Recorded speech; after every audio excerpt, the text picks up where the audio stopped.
Hello guys, welcome back to another video.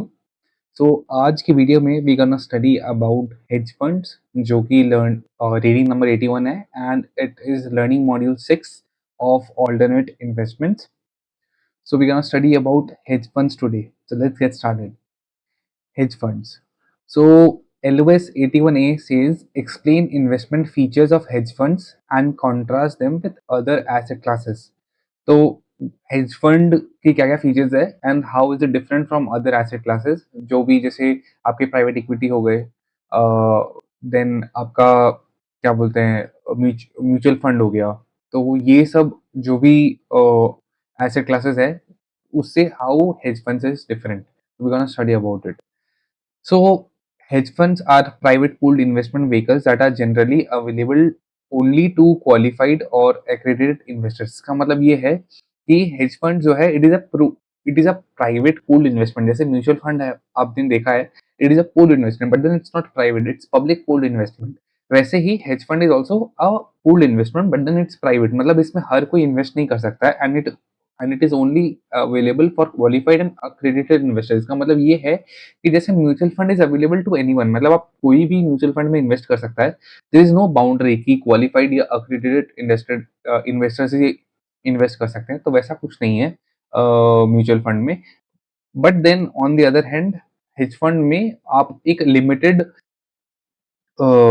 Investors के लिए बनाया हुआ है कि only qualified and accredited investors, मतलब जो क्वालिफाइड है एंड जो बड़े इन्वेस्टर्स जैसे एचएनआई हो गया, अल्ट्रा एचएनआई हो गया, उन लोग के लिए ही हेज फंड्स अवेलेबल है। क्योंकि बिकॉज कि हेज फंड एक अलग मॉडल है, मतलब एक स्ट्रक्चर अलग है हेज फंड का, एंड सबको समझ नहीं आता है hedge fund. And small investment नहीं, यूजुअली बड़े इन्वेस्टमेंट्स होते हैं हेज फंड्स में, इसलिए it is not available for everyone and only for qualified and accredited investors only. While these funds were traditionally designed to use long and short exposure to generate positive returns in any market, they have evolved to persuade a wide variety of strategies। इसका मतलब ये है कि ये design किया था ताकि hedge fund जैसे लॉन्ग शॉर्ट पोजीशन लेके दे डिलीवर अल्फा, जो वो बोलते हैं कि हम मार्केट में रिटर्न जनरेट करेंगे, जो कि मार्केट नॉर्मल रिटर्न, जो कि बीटा बीटा से ज्यादा हम लोग जनरेट करके दिखाएंगे return from long short strategy. But then it has evolved and वो अलग अलग स्ट्रेटेजीज भी यूज करता है। Unlike mutual funds, hedge funds tend to be lightly regulated and their managers have great freedom in selecting investment strategies। इसका मतलब ये है जैसे म्यूचुअल फंड आपने देखा है, mutual fund is highly regulated है, जो कि हेज फंड्स नहीं है। So hedge funds is lightly regulated. इसका क्यों है? फर्स्टली कि mutual fund is available to everyone, इसका मतलब बहुत लार्ज नंबर्स ऑफ इन्वेस्टर्स है उसके अंदर। एंड जैसे म्यूचुअल फंड में आपने देखा होगा कि म्यूचुअल फंड का एडवर्टाइजमेंट भी अलाउड है, वैसे हेज फंड्स का नहीं होता। It is lightly regulated and it is only available to few investors. तो इसलिए म्यूचुअल फंड ज्यादा रेगुलेटेड है क्योंकि उसमें ज्यादा इन्वेस्टर्स है एंड सबको नॉलेज नहीं हो म्यूचुअल फंड का, सब सारे इन्वेस्टर्स को नॉलेज नहीं है, but then they can invest in mutual fund, जो हेज फंड्स में नहीं होता, इसलिए it is lightly regulated. The primary return drivers for hedge funds are market inefficiency and price volatility। इसका मतलब ये है कि जो भी hedge funds है वो रिटर्न कहाँ से जनरेट करते हैं, तो मे बी इट्स भी जो भी मार्केट का इनएफिशिएंसी है, तो वो लोग इनएफिशिएंसी ट्रैक करके उसमें इन्वेस्ट करते हैं ताकि वो रिटर्न जनरेट कर पाए, और it can be price volatility. So अगर प्राइस वो देख रहे हैं बहुत वोलेटाइल है प्राइस, तो वो एक ऐसा स्ट्रैटेजी जनरेट करता है ताकि वहां से एक मार्केट अल्फा जनरेट करता है। What is alpha? Alpha is abnormal return for the risk they take. मतलब जो मार्केट रिटर्न है that is beta. Beta stands for market return, जो भी है वो उसे ज्यादा जनरेट करके दिखाएंगे, that is called alpha.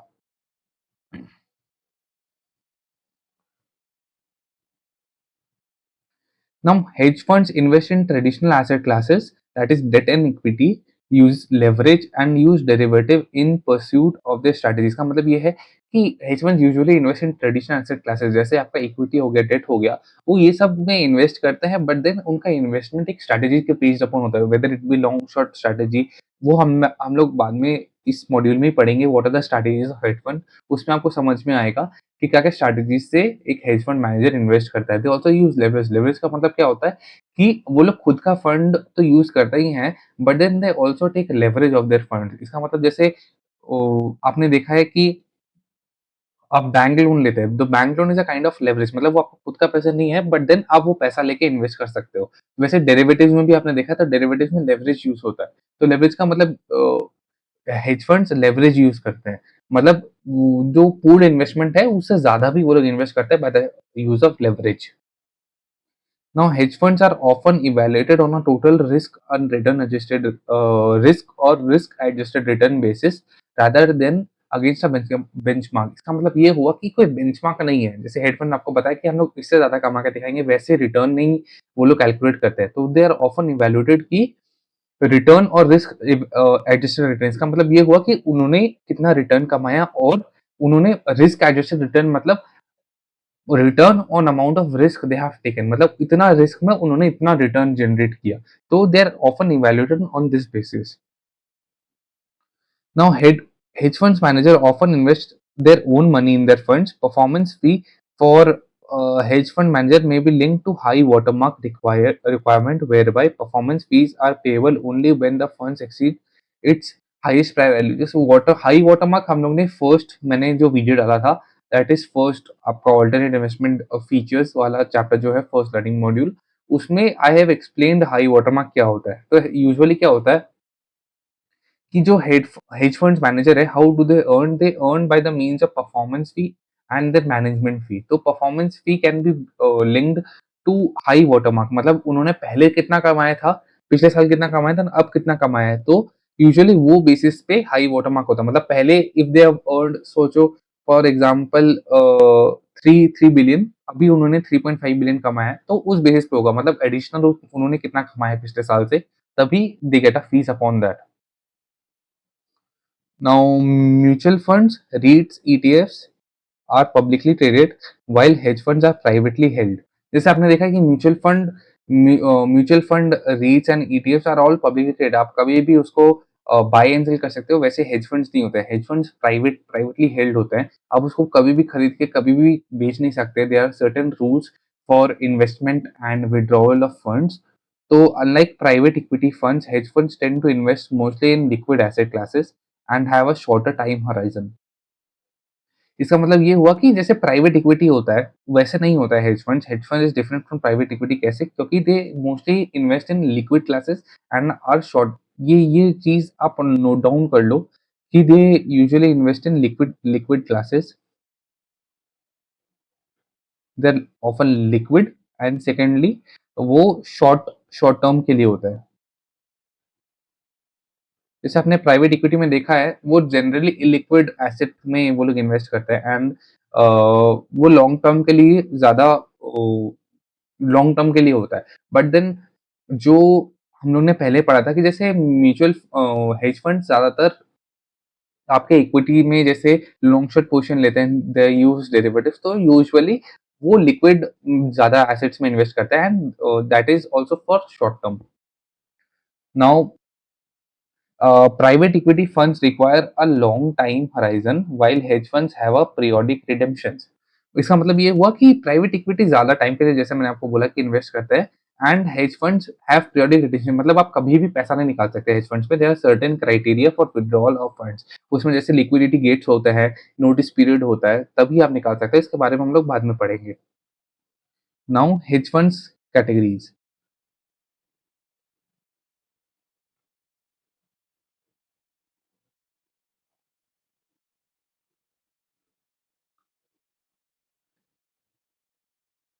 We can classify hedge funds by strategies they pursue. Here are the list of examples of each, मतलब अब क्या क्या स्ट्रैटेजीज है, लेट्स स्टडी अबाउट दैट। फिर hedge funds strategies seek to profit from long short equity positions in publicly traded equities. इसका मतलब ये नहीं है कि वो लोग publicly hedge funds publicly traded है, they invest in publicly traded securities. जो भी इक्विटी है या बॉन्ड्स है, डेरिवेटिव्स है, वो लोग उसमें लॉन्ग शॉर्ट पोजीशन लेते हैं। And derivatives with equities as their underlying asset. Equity का आप शेयर्स लोगे तो उसमें इक्विटी होता है, अंडरलाइंग एसेट, या डेरिवेटिव विद एन अंडरलाइंग इक्वी डेरिवेटिव में अगर वो लोग इन्वेस्ट करते हैं तो उसका अंडरलाइंग एसेट इक्विटी होता है। Short position to reduce overall market risk. इसका मतलब ये हुआ कि शॉर्ट पोजीशन में नेगेटिव बीटा होता है, तो दैट इज नॉट कोरिलेटेड या नेगेटिव कोरिलेशन होता है उसका मार्केट से, तो they usually in short position जो लेते हैं उसमें ओवरऑल मार्केट रिस्क रिमूव हो जाता है, क्योंकि आप मार्केट से बाहर नेगेटिव बीटा में इन्वेस्ट कर रहे हो, दैट इज आपका कोरिलेशन मार्केट के साथ अपोजिट नेगेटिव है, तो ओवरऑल रिस्क कम हो जाता है उसमें। Can be in market index if a manager does not have negative opinion on specific securities, सब कैटेगरीज इंक्लूड द फॉलोइंग। ठीक है, अब इसके बारे में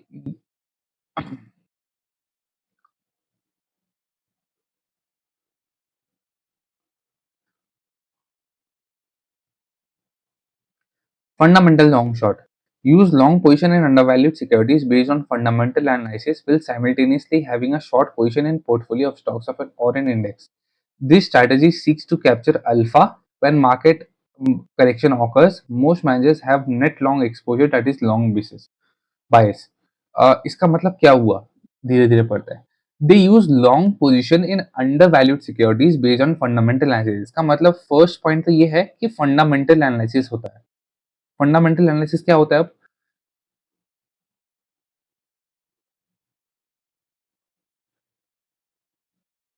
इसका मतलब ये हुआ कि जैसे वो लोग देखते हैं मार्केट का जो भी स्टॉक है उसका फंडामेंटल्स वो लोग स्टडी करते हैं, whether it be balance sheet, income statement, cash flow statement, वो लोग सब स्टडी करते हैं एंड देन दे सी कि अंडर वैल्यूड क्या है। वो लोग वहां से फोकस करके उसका वैल्यू निकालते हैं एंड देन दे सी कि अगर वो स्टॉक अंडर वैल्यूड है, मतलब उसका जो भी प्राइस है उससे कम में चल रहा है, अंडर वैल्यूड है, तो वो लोग उसमें लॉन्ग पोजिशन लेते हैं। लॉन्ग का मतलब वो लोग वो स्टॉक को बाई करते हैं while simultaneously having a short position in a portfolio of stocks or index। का मतलब कि जैसे इंडेक्स है, वो लोग एक अंडरवैल्यूड स्टॉक पे लॉन्ग गए एंड देन एक इंडेक्स पे, जैसे जैसे निफ्टी हो गया, बैंक निफ्टी हो गया, उसमें एक इंडेक्स में वो लोग शॉर्ट पोजीशन लिए।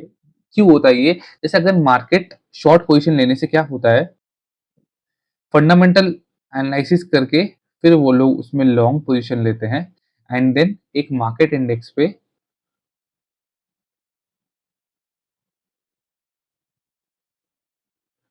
शॉर्ट पोजीशन लेते हैं। अब शॉर्ट पोजीशन का मतलब क्या हुआ, वो लोग उसको शॉर्ट सेल कर देते हैं एंड शॉर्ट सेल तब होता है ताकि अ, जैसे वो लोग अगर मार्केट इंडेक्स को शॉर्ट सेल कर दिए एंड नीचे लिखा है this strategy seeks to capture alpha. Alpha का मतलब रिटर्न कब जनरेट होगा, अब normal return, when market correction office, अगर मार्केट करेक्शन होगा, तब यूजुअली आपने देखा है कि अभी जैसे करेक्शन आया था तो उसमें क्या हुआ था कि इंडेक्स बैंक निफ्टी गिर गया था, निफ्टी गिर गया था। तो निफ्टी गिरने से क्या होगा कि आपने शॉर्ट पोजीशन ले रखा है, जैसे आपने इतना लेवल पे निफ्टी पे बेचा था एंड जैसे ही शॉर्ट हुआ निफ्टी ये लेवल पे आ गया, तब आप यहाँ पे बाई करोगे। इससे क्या होगा कि आप ज्यादा पे बेचे थे एंड कम पे बाई करोगे, तो ये जो आपका हो गया, ये आपका रिटर्न हो गया, तो आप यहाँ से रिटर्न जनरेट करोगे। एंड सिंस फर्स्ट वाला स्टॉक है उसमें हम लॉन्ग गए थे एंड वो अंडर वैल्यूड था, तो अब जो वैल्यू पे उसको ट्रेड करना चाहिए था वो वैल्यू पे ट्रेड होगा, क्योंकि करेक्शन आया था मार्केट में, तो वहां पे आपको प्रॉफिट होगा। मतलब कि एक अंडर वैल्यू स्टॉक चल रहा था, अब करेक्शन आने के बाद उसका वैल्यू यहाँ हो गया, तो ये आपको लॉन्ग पोजिशन में आपका फायदा होगा। तो दोनों तरीके से the earn in this position, तो इसको बोलते हैं fundamental long short position. Most managers have net long exposure. Net long exposure का मतलब लॉन्ग ज्यादा होता है, नेट लॉन्ग लॉन्ग बायस होता है, मतलब लॉन्ग ज्यादा होता है। इफेक्टिव नेट आप देखोगे नेट नेट लॉन्ग होता है, मतलब प्लस प्लस ही होता है मार्केट का बीटा। आप शॉर्ट करते हो तो नेगेटिव बीटा होता है, लॉन्ग करते हो तो पॉजिटिव बीटा होता है। सिंस आप लॉन्ग ज्यादा किए हो तो पॉजिटिव बीटा ओवरऑल में बीटा पॉजिटिव ही होता है। Now, fundamental growth. Fundamental growth use fundamental analysis to find out whether find out growth companies, identify and buy equity of companies that are expected to sustain relatively high rates of capital appreciation, and short equities of companies expected to have low or no revenue growth. Typically, these funds have a net long bias. इसका मतलब ये हुआ कि fundamental जो companies growth growth कर रहा है, जिसमें आपको लग रहा है कि कैपिटल अप्रिसिएशन होगा, वो और ग्रो करेगी कंपनीज, आप उसमें लॉन्ग पोजीशन लोगे। और जो कंपनीज आपको लग रहा है कि नहीं वो अब और ग्रोथ नहीं करेगी, मतलब एक उसमें सैचुरेशन आ चुका है कंपनी में, तो वो और ग्रोथ नहीं कर सकती है, देन आप उसमें शॉर्ट बेसिस लोगे। इसमें नेट लॉन्ग, इसमें भी पॉजिटिव बीटा रहता है, नेट लॉन्ग लॉन्ग बाइस ही रहता है इसके अंदर। फिर fundamental value, buy equity shares that are believe to be undervalued and short equity believe to be overvalued. इसका मतलब ये हुआ कि बेस्ड ऑन फंडामेंटल एनालिसिस आप वही सेम फंडामेंटल्स वापस कंपनी का चेक करोगे एंड देन आप देखोगे कौन सा कंपनी ओवर वैल्यूड है, कौन सा कंपनी अंडर वैल्यूड है। जो कंपनी ओवर वैल्यूड है आप उसमें शॉर्ट पोजीशन लोगे एंड जो कंपनी अंडर वैल्यूड है आप उसमें लॉन्ग पोजीशन लोगे। The performance of stock value of stocks relative to growth growth stocks drive performance.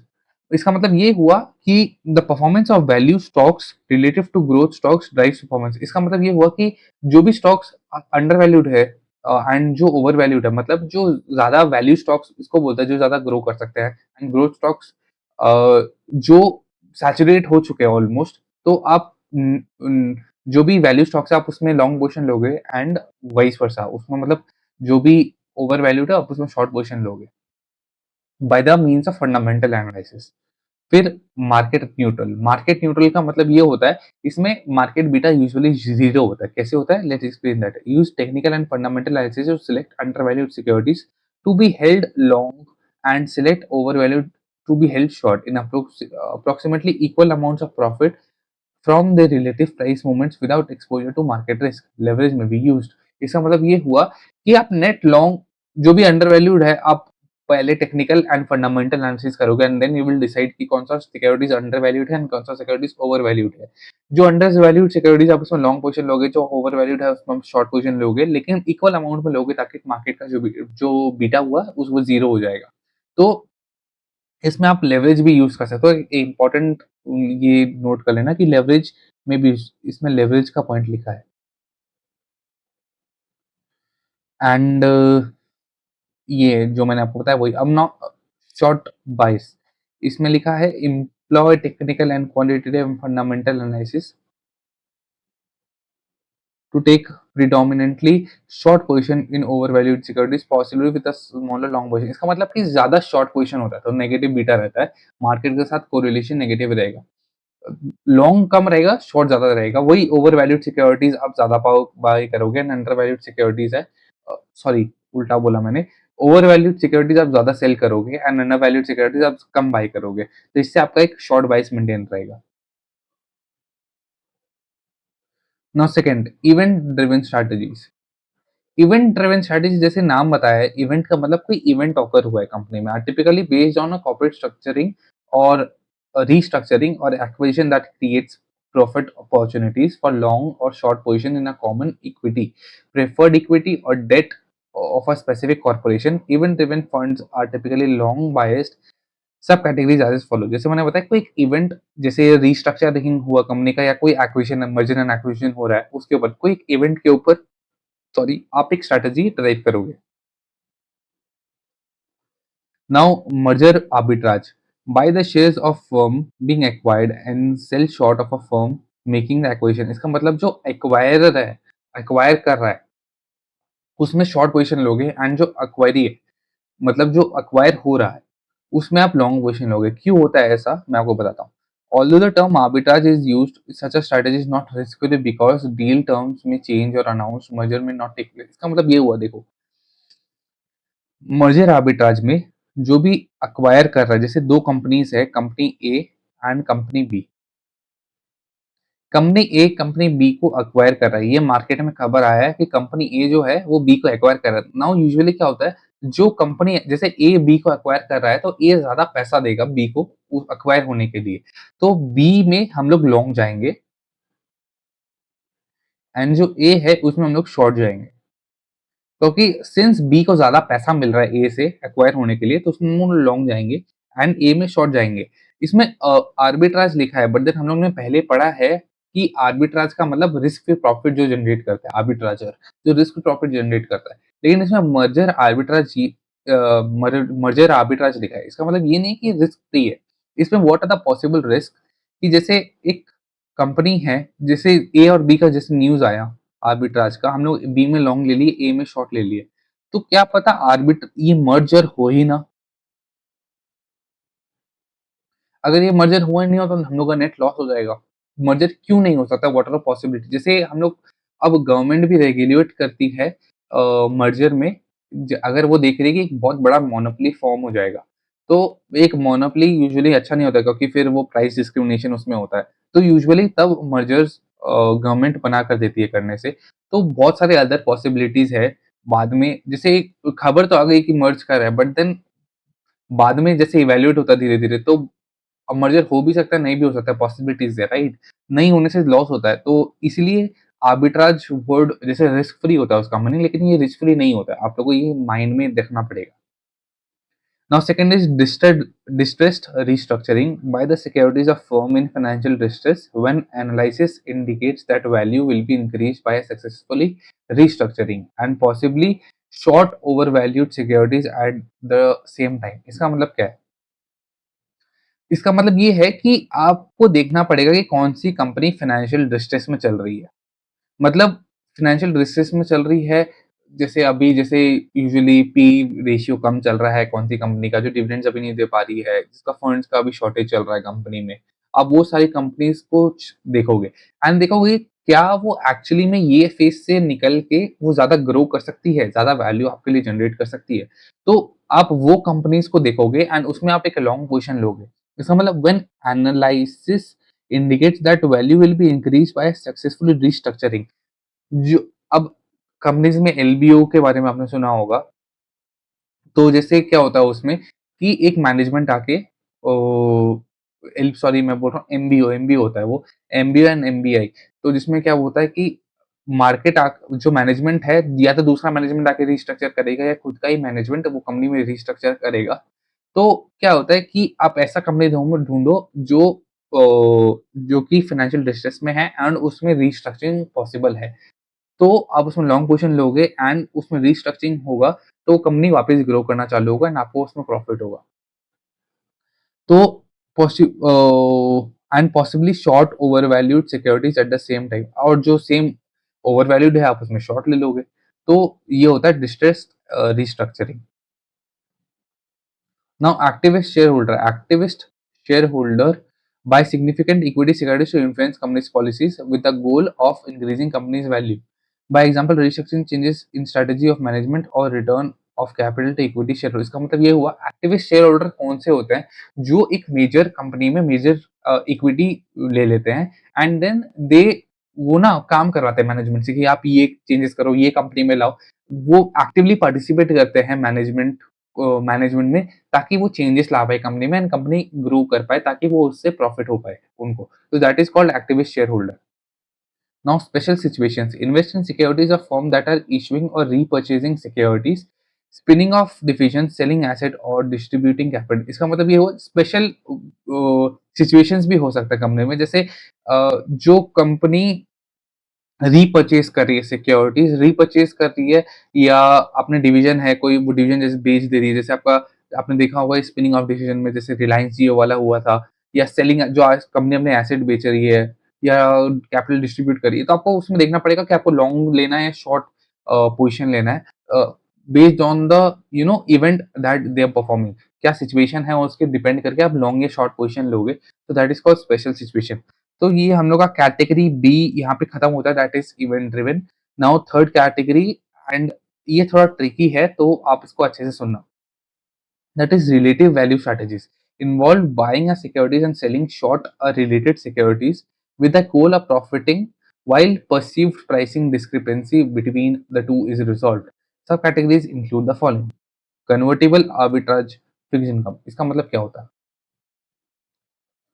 Exploit pricing discrepancies between convertible bonds and common stock of issuing companies and options on the common shares। इसका मतलब क्या हुआ, आपने देखा कि जैसे एक company है, अब एक कंपनी के तो काफी एसेट क्लासेस हो सकते हैं, जैसे वो इक्विटी उसका मार्केट में ट्रेड कर रहा है। इक्विटी मतलब जो अभी आपके कॉमन शेयर्स है वो। सेकंड आपका डेट है। डेट भी अब काफी तरीके के हो सकते हैं, जैसे आपका इसमें कन्वर्टिबल बॉन्ड हुआ, इसमें जैसे लिखा है मैं आपको बताता हूँ। तो आप देखोगे कि एक कंपनी का आप अलग-अलग जो भी एसेट क्लासेस है, आप उसमें प्राइस डिस्क्रिमिनेंसीज देखोगे। जैसे कि एक कॉमन शेयर्स है और कन्वर्टिबल बॉन्ड है सेम कंपनी का। तो आप देखोगे कि यार इसका जो भी शेयर है that is under valued and relatively जो भी इसका कन्वर्टेबल बॉन्ड है दैट इज ओवर वैल्यूड, तो आप यूजुअली वही सेम कंपनी का बॉन्ड्स शॉर्ट करोगे एंड जो इक्विटी है वो लॉन्ग करोगे। तो इससे क्या होगा कि आपका आप जब वो कंपनी में लाइक प्राइस डिस्क्रिपेंसी जब वो सॉल्व होगा तो एक पोजीशन में आके आप प्रॉफिट कर पाओगे। तो convertible fixed arbitrage fixed income में क्या होता है कि same convertible bonds and shares को मिला के आप एक स्ट्रेटजी बनाते हो लॉन्ग शॉर्ट का and then you profit out of it. Now second is specific fixed income, ABS, MBS and high yield.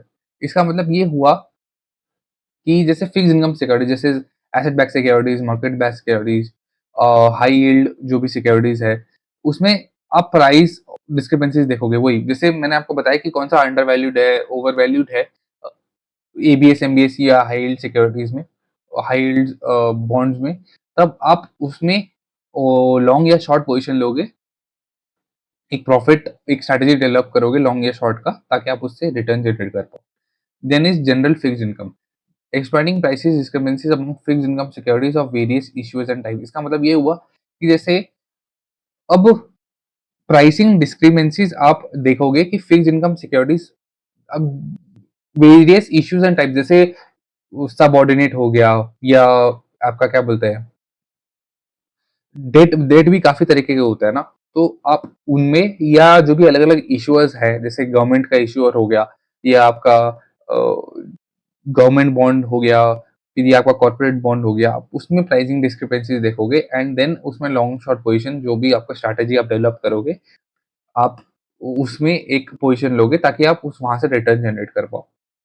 Now next is multi strategy, multi strategy exploits pricing discrepancies among securities with in and across asset classes and market. इसका मतलब कि अब इतने सारे asset classes है, आप बहुत सारे एसेट क्लासेस अलग अलग एक्सक्यूज मी मार्केट में आप एनालाइज करोगे एंड देन वहां से एक स्ट्रैटेजी जनरेट करोगे। अब आप लोगों को लग रहा होगा यार कि ये तो एक एक लाइन में कुछ समझ नहीं आया हम लोग को, बट देन अभी हम लोग का लेवल वन में ये डिटेल में नहीं समझाया हुआ है, आप सामने ही देख रहे हो एक एक लाइन में लिखा हुआ है एंड आई हैव मतलब मैंने जो बताया that is more than enough आपको समझ में आने के लिए। अभी इसके बारे में लेवल टू में ज्यादा डीपली एक्सप्लेन किया हुआ है।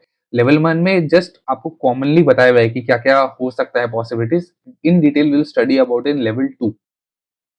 तो आप लोगों को लग रहा होगा, बट देन आप एक बार टेक्स्ट रीड करोगे और जो मैंने बताया आपको रिलेट कर पाओगे इसके बीच में and then things will be clear. तो आपको उतना डिटेल में जाने का जरूरत नहीं है, इसका will study about in level two. Now opportunistic strategies focus on macro events and commodity trading. Often, these strategies are implemented using ETFs or derivatives in additional or individual securities. Subcategories include the following. Macro strategies are based on global economic trends and events that may involve a long short position in equities, fixed income, currencies, or commodities. These funds benefit from high heightened volatility surrounding major events, smoothing of economic shocks by central bank actions और reduce attractiveness of the study। इसका मतलब क्या है कि आप macro events देखोगे, जैसे आपका फेड ने इंटरेस्ट रेट कट किया, ये जैसे इंडिया जब जैसे इंडिया पाकिस्तान वाला वो जो लफड़ा चल रहा था वो, या आपका अलग अलग जो मैक्रो इवेंट जो पूरे वर्ल्ड में हो रहा है, आप उसके बेस पे लॉन्ग शॉर्ट पोजिशन लोगे डिफरेंट एसेट क्लासेस के अंदर। Now, managed funds may focus on trading commodity futures. These funds are also known as CTS, commodity trading advisors, or incorporate financial futures. Commodity prices tend to behave differently than financial assets in that high price tend to decrease demand, which in turn decreases price, while low prices reduce supply, which in turn increases price। इसका मतलब क्या हुआ, आप futures के अंदर जो भी commodity futures है, आप उसके अंदर लॉन्ग शॉर्ट पोजीशन लोगे बेस्ड ऑन कि क्या जैसे सप्लाई चल रहा है, क्या प्राइस चल रही है फ्यूचर्स का, आप उसके बेस पे एक लॉन्ग शॉर्ट पोजीशन या स्ट्रेटेजी डेवलप करोगे। तो that is for manage futures. Now what are the unique characteristics of hedge fund investing.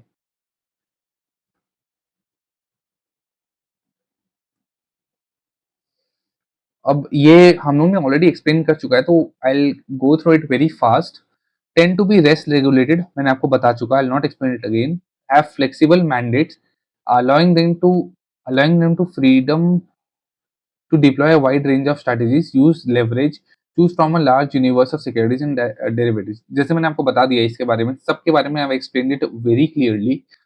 Now hedge funds are of are higher cost, मैंने आपको पहले बताया था कि सब इन्वेस्ट नहीं कर सकते, यूजुअली अक्रेडिट एंड नॉलेजेबल इन्वेस्टर्स जो बड़े एच एन आई से अल्ट्रा एच एन आई से वो सब इन्वेस्ट करते हैं, as as they charge higher fees, वो ज्यादा फीस आपसे चार्ज करते हैं, इसलिए in form of incentive fee and management fees, मैंने आपको बता चुका है incentive fee management management fee दोनों होते हैं इसके अंदर।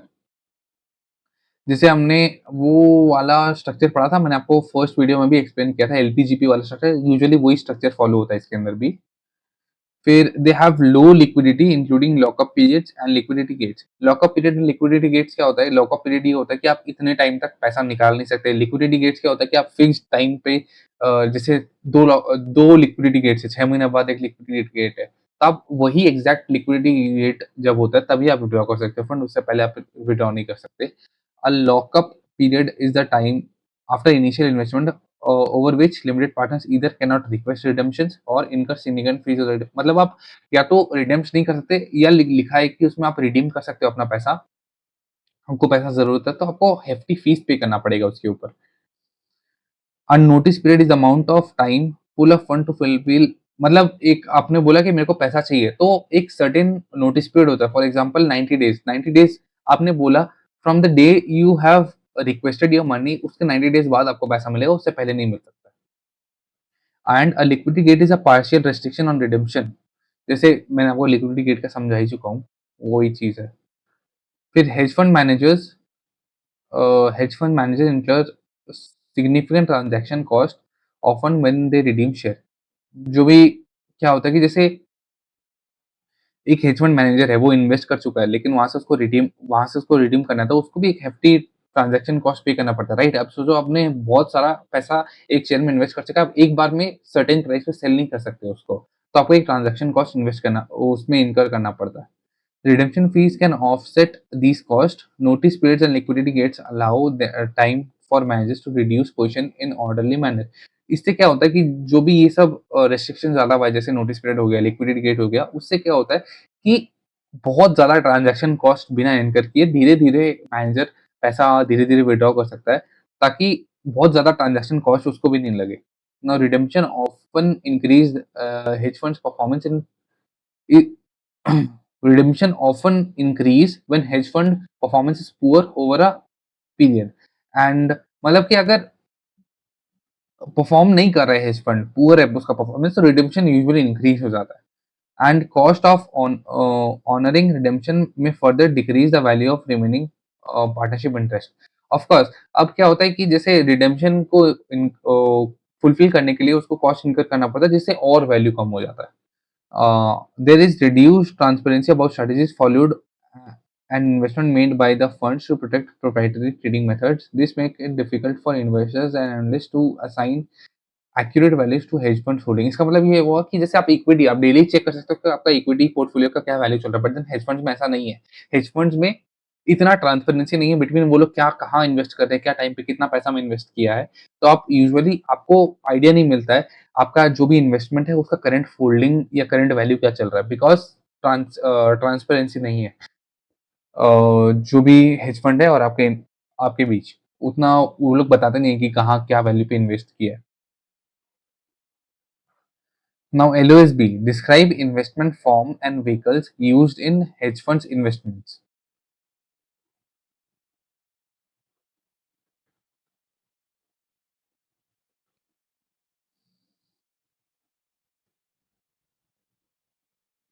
Hedge funds can be structured as commingled funds, whereby capital formed from many investors is pooled together as or as separately managed amount SMA for a single large investor। का मतलब ये हुआ कि एक कॉमिंगल्ड फंड होता है। कॉमिंगल्ड फंड में क्या होता है, जैसे एलपीजीपी वाला था मैंने आपको बताया, तो कॉमिंगल्ड फंड में क्या होता है कि बहुत सारे इन्वेस्टर्स मिलके इन्वेस्ट किए हैं एक to form a hedge fund, तो बहुत सारे इन्वेस्टर से पूल इन्वेस्टमेंट आया है, तो दैट इज कॉमिंगल फंड। और सेपरेटली मतलब एक बहुत अल्ट्रा एचएनआई है, तो वो बोला कि मेरा 1.5 बिलियन डॉलर्स मैं खुद ही इन्वेस्ट करूंगा अकेला, तो तो उसके लिए सर्टेन एसएमएस फॉर्म हो सकता है, that is separate managed account. उसमें एक जो हेज फंड मैनेजर है वो सिर्फ़ उसका पैसा हेज फंड मैनेज करेगा। तो 2 तरीके के स्ट्रक्चर यूजुअली चलते हैं इसके अंदर। Now commingled funds often have master feeder structure. Master feeder structure that is designed to be tax efficient, enjoys economies of scale, allows from funding of global investors. Under such a structure, there is two feeder funds, offshore funds in a tax haven and onshore fund. इसका मतलब ये हुआ, मैं आपको explain करता हूँ, ये बहुत अच्छा है। Both funds in flow into a master feeder, which makes the investment the master feeder structure bypass regional regulatory requirement। इसका मतलब क्या हुआ, देखो।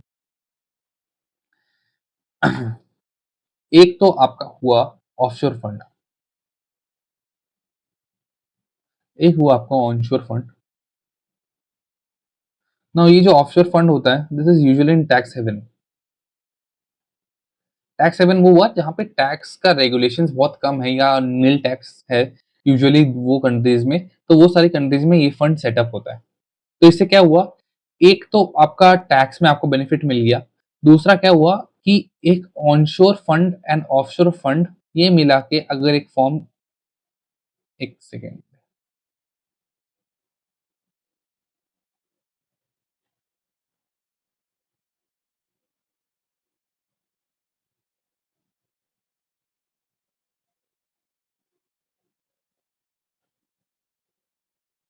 तो यहाँ पे एक इकोनॉमीज ऑफ स्केल आ जाता है। इकोनॉमीज ऑफ स्केल मतलब बहुत सारे जगह से आपके पास फंड आ रहा है, तो एक बड़ा अमाउंट आपके पास एक्यूमुलेट हो जाता है, तो that is economics of scale, इसमें उसका फायदा होता है।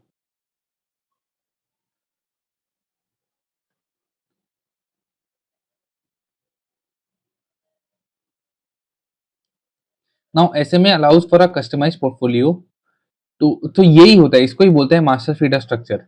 ये onshore fund and offshore fund इसको मिला के, जैसे यहाँ पे लिखा है कि under such a structure that two feeder, offshore fund ये वाला और ऑनशोर फंड ये वाला, both both flow into master fund, ये जैसे मास्टर फंड हो गया, व्हिच मेक्स द इन्वेस्टमेंट। अब ये पर्टिकुलरली अलग अलग इन्वेस्टमेंट क्लासेस में इन्वेस्ट करेगा एक मास्टर फंड, ये ऑनशोर एंड ऑफशोर मिला के होता है। अब इसमें क्या-क्या होता है, एक तो उसमें टैक्स एफिशिएंट हो गया क्योंकि एक टैक्स हेवन में इसको बनाया हुआ है। फिर एन्जॉयज इकोनॉमिज़ ऑफ स्केल क्योंकि बहुत सारे जगह से फंड्स आ रहा है, तो इकोनॉमिज़ ऑफ स्केल होता है। And allow funding from global investor, मतलब कि बहुत सारे इन्वेस्टर्स मिलके इसमें इन्वेस्ट करते हैं। Now second is SMEs, that is separately managed accounts. SMEs allows for a customized portfolio to meet an investor's risk return objective. One concern is that the manager has no stake in the fund, so the manager's interests are not well aligned with those of the investors that would be typically commingled fund।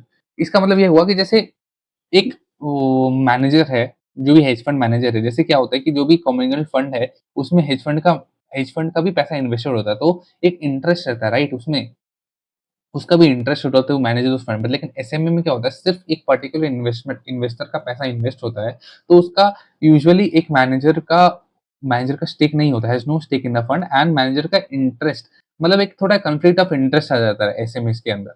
तो SMA manager interest are not aligned with those of investors as they would be typically in a communal fund. तो communal fund में एक conflict of interest नहीं होता क्योंकि उसका खुद का भी पैसा लगा हुआ है। लेकिन एसएमए में नहीं होता है वैसा, तो there is a conflict of interest in that. फिर SMA also require more operational oversight and thus and are appropriate for larger और इंस्टीट्यूशनल इन्वेस्टमेंट। इसका मतलब ये हुआ कि बड़े इंस्टीट्यूशनल इन्वेस्टर्स का पैसा उन उन लोग के लिए ज़्यादा अप्रोप्रिएट है। The benefit of low negotiation fees in SMA structure is offset by disadvantage by receiving allocation of funds allocation of only the fund managers most liquid trade. इसका मतलब ये हुआ कि जैसे एक तो क्या हुआ कि एक खुद एक ही इन्वेस्टर है उसके अंदर, एक बड़ा इन्वेस्टर है, तो वो ना नेगोशिएट कर सकता है उसका जो टर्म्स है, जो भी फीस है, या जैसे वो मैं आपको रिस्ट्रिक्शंस बताया था, लॉकअप पीरियड हो गया वो सब, तो वो सब चीज़ नेगोशिएट हो सकता है सिंस एक ही इन्वेस्टर्स है उसके अंदर। लेकिन एक उसका बड़ा डिसएडवांटेज क्या है कि जो भी फंड मैनेजर है वो यूजुअली मोस्ट लिक्विड ट्रेड्स में ही उसको इन्वेस्ट करता है। तो disadvantage of receiving allocation of only the funds managers most liquid trades, ये एक डिसएडवांटेज है उसके अंदर फिर एसएमए के अंदर। फिर hedge funds are typically structured as limited partnership और लिमिटेड लायबिलिटी कॉर्पोरेशन, जैसे एलपीजीपी वाला स्ट्रक्चर मैंने आपको बताया था, ये वाला स्ट्रक्चर। तो ये जीपी हो गया, ये एलपी, ये लिमिटेड पार्टनर्स हो गए। तो ये वाला स्ट्रक्चर जो है एलपीजीपी वाला, वैसे ही हेज फंड फॉर्म होता है। The general partners in the hedge fund and receives compensation based on the fund performance. जो भी ये जीपी है, ये उसका जो परफॉर्मेंस होगा उसका बेस पे उसको पैसा मिलेगा। The contractual relationship between the GP and LPs are laid out in the fund documents, partnership agreements, private placement memorandum. जो भी अग्रीमेंट है वो एक पार्टनरशिप अग्रीमेंट में, that is called a private placement memorandum, उसमें फॉर्म होता है जो भी अग्रीमेंट है ऑफ वेरियस टर्म्स और articles of incorporation. Typically, a fund is structured to have an indefinite life, though most funds do window down as they liquidate on a regular basis। मतलब कि usually एक indefinite life होता है उसके अंदर लिखा है, लेकिन यूजुअली जो फंड जैसे इन्वेस्ट कर लिया, सारा पैसा सबको मिल गया वापस, तो वो लिक्विडेट हो जाता है। फिर recently there has been a marketplace to reduce hedge funds fees from previous standards of 2% management fees and 20% performance fees. Some of the newer funds have 1% management fee plus 30% performance fee based on the performance relative to the benchmark, as opposed to being based on total। इसका मतलब ये हुआ कि total return नहीं, एक benchmark के base पे एक परफॉर्मेंस फी हेज फंड के मैनेजर को मिलेगा। यूजुअली वो ज्यादा प्रेफर करते हैं लोग कि जितना ज्यादा आप कमाओ उतने ज्यादा पे आपको पैसा मिलेगा, तो वो स्ट्रक्चर पे ज्यादा शिफ्ट हो रहे हैं आजकल लोग। नाउ इनडायरेक्ट इन्वेस्टमेंट फॉर्म्स, अब इनडायरेक्ट भी हो सकता है, that is called fund of funds. Fund of funds क्या होता है कि जैसे ये एक फंड ऑफ फंड है। नाउ ये अलग अलग हेज फंड्स में इन्वेस्ट करेगा। अब ये जो हेज फंड्स है ये अलग अलग एसेट क्लासेस में इन्वेस्ट करेंगे। तो इससे आपको साफ साफ दिख रहा है कि फर्स्ट प्रॉफिट इज कि सिंस एक वो फंड ऑफ फंड है, वो अलग अलग हेज फंड में इन्वेस्ट कर रहा है, एंड दैट हेज फंड्स वो लोग अलग अलग स्ट्रेटेजी लगा के अलग अलग इक्विटी क्लासेस, अलग अलग एसेट क्लासेस में इन्वेस्ट कर रहे हैं। तो इससे फर्स्ट तो डाइवर्सिफिकेशन बेनिफिट मिलता है, राइट। इसके बारे में देखो और मैं आपको बताता हूँ। A fund of fund in investment company that invest in hedge funds. Fund of funds investing can give an investor diversification among hedge funds strategies. मैंने आपको बताया डाइवर्सिफिकेशन होता है। Offer managers expertise in selecting individual hedge funds and provide smaller investors with access to hedge funds in which they may not be able to invest directly। जैसे मैंने आपको बताया कि हेज फंड्स में एक बड़े इन्वेस्टर्स, कोई छोटे मोटे इन्वेस्टर इन्वेस्ट नहीं कर सकते जैसे हम लोग म्यूचुअल फंड में कर सकते हैं, बट देन हेज फंड्स और फंड्स में छोटे छोटे इन्वेस्टर्स भी इन्वेस्ट कर सकते हैं।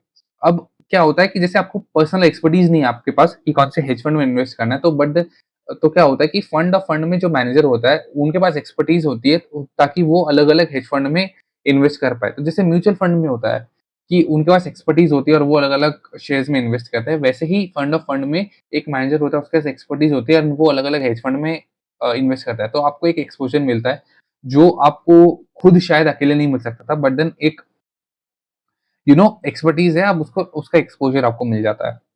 These funds also have reduced lockup periods and greater exit liquidity। इसके अंदर लिक्विडिटी भी ज्यादा होता है, सिंस ज्यादा लोग इन्वेस्ट छोटा छोटा पैसा इन्वेस्ट कर रहे हैं, तो लिक्विडिटी भी ज्यादा होती है फंड ऑफ फंड्स में। ना fund of fund manager can charge additional layer of fees, लेकिन एक डिसएडवांटेज ये है कि फंड ऑफ फंड में वो फीस ज्यादा चार्ज होती है, क्योंकि एक फर्स्टली तो एक है हेज फंड, वो भी फीस चार्ज कर रहा है। सेकेंडली ये जो मैनेजर यहाँ बैठ के डिसाइड कर रहा है कौन सा हेज फंड में इन्वेस्ट करना है, ये भी फीस चार्ज कर रहा है, तो आपके पास एक डबल लेयर्ड आपको फीस देना पड़ रहा है। तो यही पॉइंट है। Fees charged by the individual hedge funds in the portfolio. Historically, these additional fees have been 1% management fee and 10% investor fee। ये आपको याद नहीं करना है, just लिखा है। Because these fees to fund of fund managers are on top of the fees charged by individual funds, they can significantly reduce investor net return। मतलब कि यार आप दो दो बार फीस दे रहे हो तो आपका नेट रिटर्न कम हो जाता है। Now LOSC, and this is the last LOS of the chapter। Analyze source of risk, return and diversification among hedge funds investments. Now first is market beta. Market beta मैंने आपको इतना बार already बता ही दिया है. This is the return attributed to the broad market index.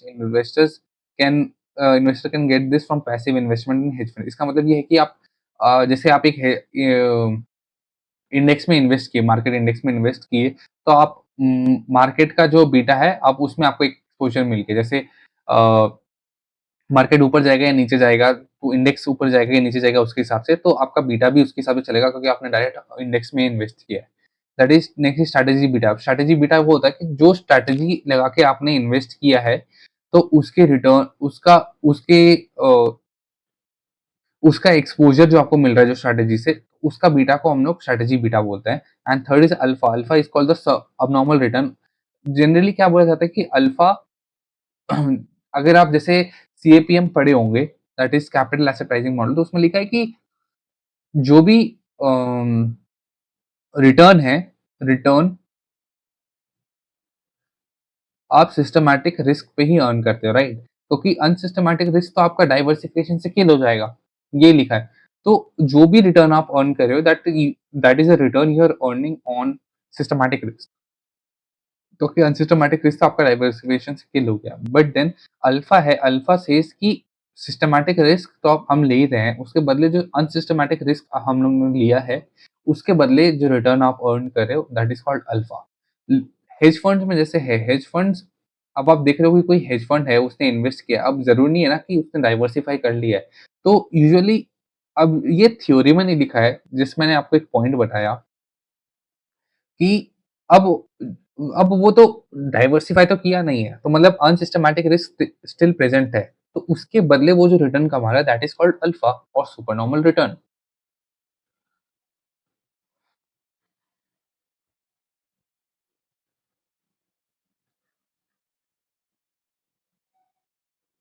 This additional return is delivered by manager through security selection. मतलब वही कि security select कर रहा है या जो स्ट्रैटेजी लगा के वो इन्वेस्ट कर रहा है वो सिक्योरिटीज़ में, उससे वो जो रिटर्न जनरेट कर रहा है, दैट इज़ कॉल्ड अल्फा।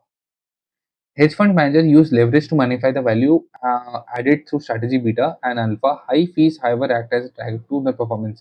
इसका मतलब ये हुआ जैसे मैंने आपको बताया लेवरेज वो लोग यूज करते हैं to magnify the return that is या तो बीटा या अल्फा जो भी है उसको मैग्नीफाई करने के लिए they use leverage but then performance fee देके वो रिटर्न यूजुअली कम हो जाता है. Now hedge funds performance as measured by index is often overstated. These indexes compile result based on voluntary reporting of performance data by participating fund managers. The likely bias return and correlation with traditional investment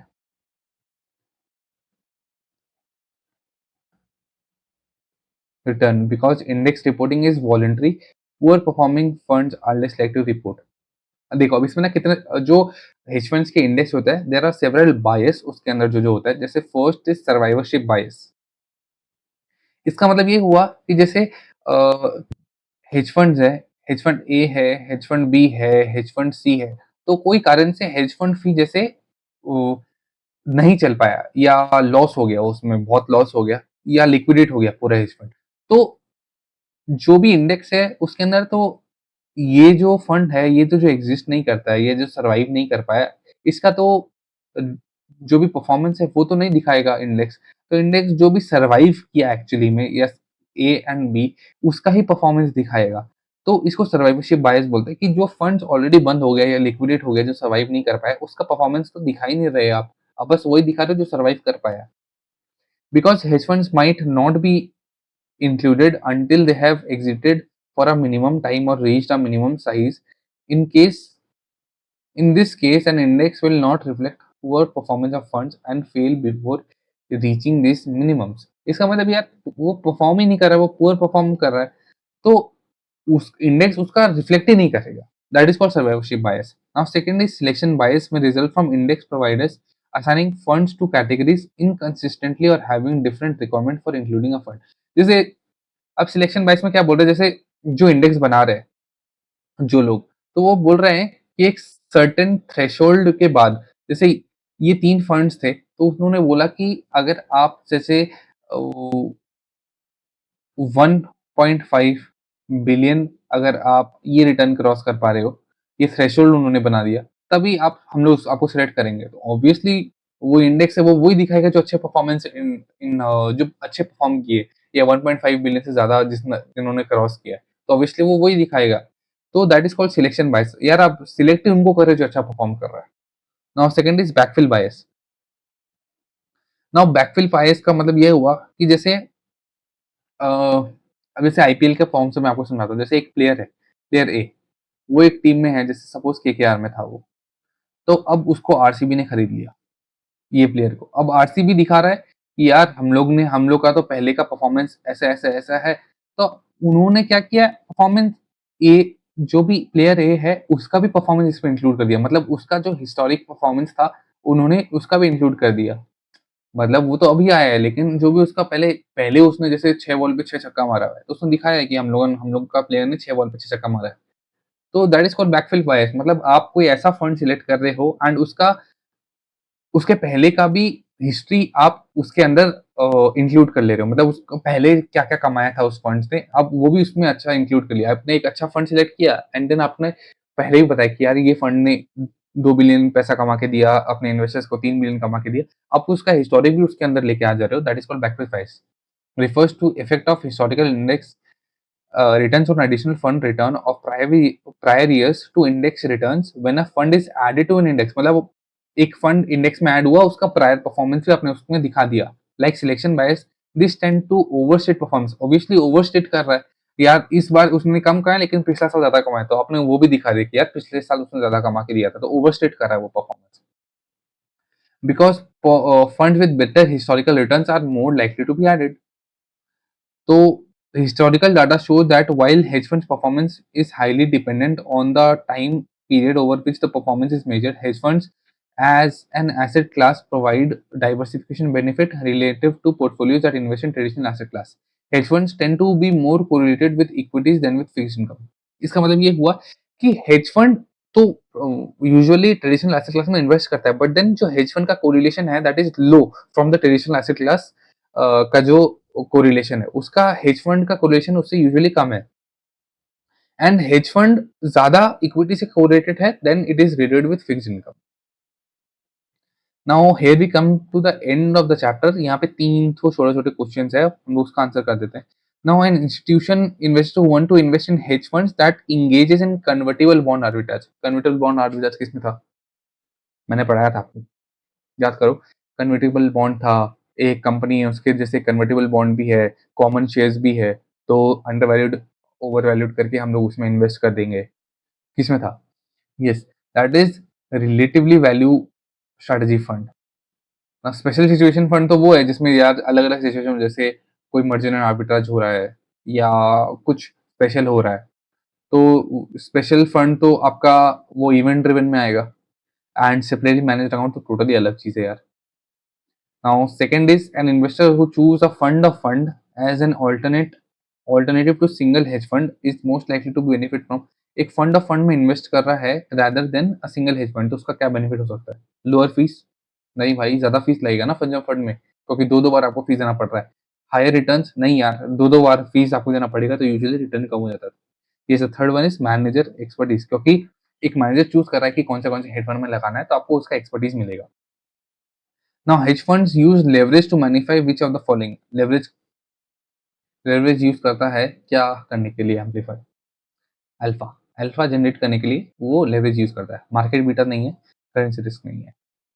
तो यहाँ पे हम लोग का chapter पूरा खत्म होता है। ये आप ये पढ़ लेना, इसके बारे में एक छोटा सा समरी दिया हुआ है वो पढ़ लेना। बाकी पूरा वीडियो आई गेस इनफ होगा। आपका कोई भी क्वेश्चन है let me know in the comment section below. एक टेलीग्राम का लिंक भी है इन द डिस्क्रिप्शन बिलो, आप ज्वाइन कर सकते हो टेलीग्राम चैनल। एंड आपका कोई भी डाउट होगा रिगार्डिंग दिस चैप्टर और any chapter in CFA, you can just comment down below or you can message me on Telegram as well। I'll reply both of them as soon as possible। और let me know अगर आपका कोई भी suggestion है, कोई और chapter आपको चाहिए, मैं चैप्टर्स लाते रहूंगा और जितना जल्दी हो सके। So subscribe the channel for more such updates. Like करो वीडियो को यार, शेयर करो and stay tuned for more updates. Good bye.